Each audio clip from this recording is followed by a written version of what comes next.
Se você for no making of, cenas pós-crédito, bem como também sites oficiais das grandes produções por estúdios como Marvel, Disney, Pixar, pessoal da Sony, DreamWorks, Universal, Paramont, entre outros estúdios, vai ver que todos têm em comum uma única coisa: os seus filmes foram produzidos tanto a partir de efeitos especiais quanto no caso de animações em Houdini. Houdini 3D é o programa mais utilizado em Hollywood, acredite ou não, não é nem o Max e nem o Maya, é o Houdini.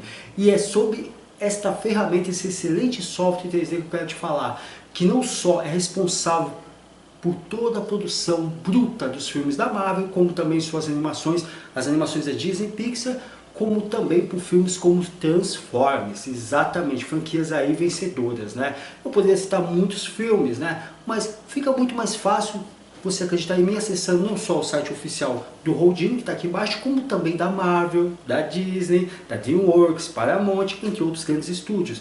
E a Camaleão tem aqui o curso gratuito para você de Houdin, bem como também o Premium, onde você se torna um expert. No essencial você vai aprender as principais ferramentas do Houdin e como está adentrando ao mercado norte-americano. Não digo norte-americano, mas ao mercado de ponta, trabalhando com um programa que é o mais utilizado em Hollywood e que está acessível a você. Sim, tem a versão gratuita, tanto para estudante quanto para professores. Você pode baixar agora, tá o link aqui também.